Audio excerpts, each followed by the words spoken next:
এই পর্যায়ে আলোচনা অংশগ্রহণ করবেন নারায়ণগঞ্জ ৪ আসন থেকে নির্বাচিত মাননীয় সংসদ সদস্য জনাব আব্দুল্লাহ আল আমিন। জনাব আব্দুল্লাহ আল আমিন, আপনার সময় ৬ মিনিট। ধন্যবাদ। বিসমিল্লাহির রহমানির রহিম। মাননীয় স্পিকার, আপনাকে ধন্যবাদ।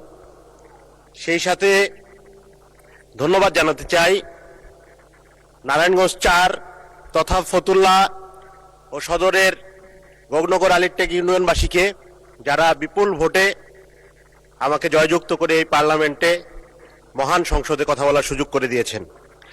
সেই সাথে আরও ধন্যবাদ জানাতে চাই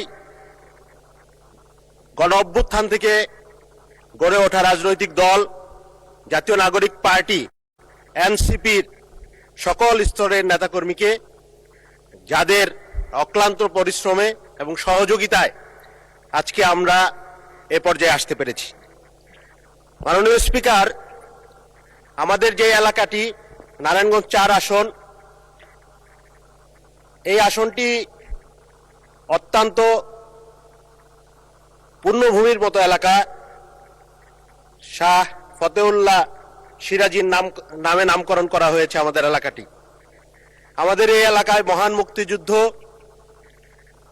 ৫২'র ভাষা আন্দোলন, ৬৯'এর গণ অভ্যুত্থান, ২৪'এর ছাত্র জনতার গণ অভ্যুত্থানে অগ্রগামী এলাকাগুলোর মধ্যে একটি এলাকা।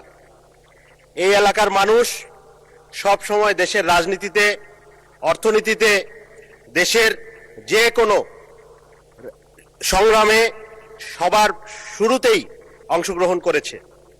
কিন্তু মাননীয় স্পিকার, দুঃখের বিষয় হলো আমাদের এত সুন্দর পূর্ণভূমি একটি এলাকা, যে এলাকাটি বিগত ১৬ বছর অবৈধ ভোট ডাকাতির এমপিরা, আমরা যাদেরকে চিনি, দেখেছিল মাননীয় স্পিকার।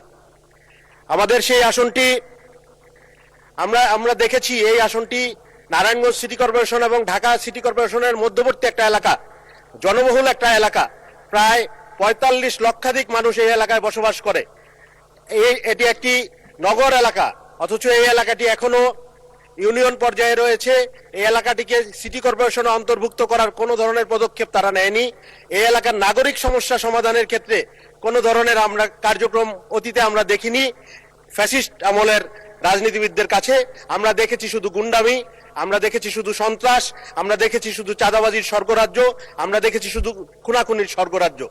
আমরা দেখেছি তারা জনগণকে একটা ভীতিকর পরিস্থিতি ক্রিয়েট করে তাদের ভাষায় খেলা হবে বলে একটা আতঙ্কিত পরিস্থিতি তৈরি করে রেখেছিলেন। অথচ এই জনগণ গণ অভ্যুত্থানের মাধ্যমে তাদেরকে খেলে দিয়েছে। মাননীয় স্পিকার, আমাদের এই অঞ্চলটি অতীতের এই সকল রাজনীতিবিদদের কারণে আমরা দেখেছি যে নাগরিক সুবিধার যে অপ্রতুলতা, আমাদের এই অঞ্চলে যেই সুবিধাগুলো আমরা পেয়েছিলাম ওগুলো আমরা সঠিকভাবে ভোগ করতে পারিনি। যেমন আমি বলি, আমাদের এই অঞ্চলে সদর উপজেলা একটি হাসপাতাল অনুমোদিত হয়ে জনবল নিয়োগকৃত, কিন্তু হাসপাতালটি আজ অবধি কোনো দৃশ্যমান কার্যক্রম নাই। আমাদের এই আসনে একটি আন্তর্জাতিক মানের স্টেডিয়াম আছে, যে স্টেডিয়ামটিতে আন্তর্জাতিক টেস্ট ম্যাচ, ওয়ানডে ম্যাচ হয়েছে, অথচ এখন এটি জনাজীর্ণ মনে হবে যুদ্ধ বিধ্বস্ত একটি এলাকা। এটি ১২ মাস পানির নিচে নিমজ্জিত থাকে, এরকম একটা স্টেডিয়াম আমাদের এই এলাকায়। আমরা দেখেছি আমাদের এই এলাকার জনবহুল একটা এলাকা, এবং এই এলাকায় আমরা দেখেছি মেডিকেল কলেজ, বিশ্ববিদ্যালয় পাশ হয়েছে, অথচ আমরা কোনো বাস্তবায়ন দেখিনি। আমরা শুধু দেখেছি কথার ফুলঝুরি। আমরা বিগত দিনে দেখেছি আমাদের সম্মানিত সংসদ সদস্যরা কথার ফুলঝুরি দিয়ে এই এলাকা সিঙ্গাপুর, মালয়েশিয়া বানিয়ে ফেলেছেন, অথচ এই এলাকাটিকে একটি অনুন্নত পশ্চাৎপদ জনপদে পরিণত রেখেছেন। মাননীয় স্পিকার, সেই এলাকার জনগণ একটি পরিবর্তনের লক্ষ্যে আমাকে নির্বাচিত করেছে। সেই সাথে গণ অভ্যুত্থানের আশা আকাঙ্ক্ষা ধারণ করা তরুণ প্রজন্ম আমাকে নির্বাচিত করেছে। তাদের পক্ষ হয়ে আমি কিছু কথা বলতে চাই এই মহান সংসদে। মাননীয় স্পিকার, গণ অভ্যুত্থানের পরে আমরা ভেবেছিলাম ঐক্যবদ্ধভাবে একটি সুন্দর বাংলাদেশ আমরা গড়ে তুলব, কিন্তু আশঙ্কার সহিত আমরা দেখছি যে সংস্কার থেকে শুরু করে যেই সকল ব্যাপারে আমরা একমত হয়েছিলাম সেই সব ব্যাপারে রাজনীতিবিদদের বা সরকারি দলের এক ধরনের অনীহা আমরা দেখছি মাননীয় স্পিকার। আমরা শুধু দলীয়করণ না, আমরা বিসিবিতে দেখলাম পরিবারকরণ হচ্ছে। আমরা দেখেছি ব্যাংকগুলোতে, আমরা দেখেছি বিশ্ববিদ্যালয়ে, আমরা দেখেছি সরকারি প্রতিষ্ঠানগুলোতে বাংলাদেশ ব্যাংকে দলীয় ব্যবসায়ীকে নিয়োগ করা হচ্ছে মাননীয় স্পিকার। এই ধরনের পরিস্থিতি আমরা দেখে আমাদের মনে আশঙ্কা জাগে যে বিএনপি অতীতে গণতান্ত্রিক আন্দোলনে সবসময় মাঠে ছিল, কিন্তু ক্ষমতায় আসার পরে আমরা দেখেছি মাগুরার নির্বাচন, ক্ষমতায় আসার পরে আমরা দেখেছি ফেব্রুয়ারির 96 এর নির্বাচন, ক্ষমতায় আসার পরে আমরা দেখেছি যে তারা কিভাবে কেয়ারটেকার সরকারকে ম্যানিপুলেট করার জন্য বিচারপতির বয়স বাড়াতে চায়। ওই ধরনের পরিস্থিতিতে আমরা আবার যেতে চাই কিনা, এই ধরনের একটা আশঙ্কা আমাদের জাগে মাননীয় স্পিকার। মাননীয় স্পিকার, আমরা দেখছি এই দেশে এখনো আইন শৃঙ্খলার অবনতি ঘটে চলছে।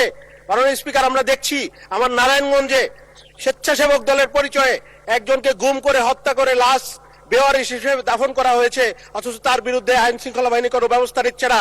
মাননীয় স্পিকার, আমরা দেখছি এই দেশে, আমরা পার্লামেন্টে এসে দেখি এবং শুনি, আমরা দেখি যে এখানে তেলের কোনো অভাব নাই। পার্লামেন্টে তেল থাকলে কি হবে মাননীয় স্পিকার? আমরা পেট্রোল পাম্পে কোনো তেল পাই না। আমার গাড়ি 3টা 4টা পর্যন্ত, রাত পর্যন্ত পেট্রোল পাম্পে বসে থাকতে হয় 5 লিটার 6 লিটার তেল নেওয়ার জন্য। মাননীয় স্পিকার, আমরা আজকে রাষ্ট্রপতির ধন্যবাদ প্রস্তাবের উপর ভাষণ, রাষ্ট্রপতিকে দেশের জনগণ একজন মেরুদণ্ড সম্পন্ন এবং সঠিক সিদ্ধান্ত নিতে সক্ষম ব্যক্তি হিসেবে মনে করেন না, জনগণ মনে করেন না। আমি মনে করতে পারি কিনা এই মহান সংসদে আমি জানি না, সাংবিধানিক ভাবে এটা মনে করা পসিবল কিনা, কিন্তু জনগণের মতের প্রতি আমি শ্রদ্ধাশীল মাননীয় স্পিকার। আমি মনে করি। ধন্যবাদ মাননীয় সদস্য।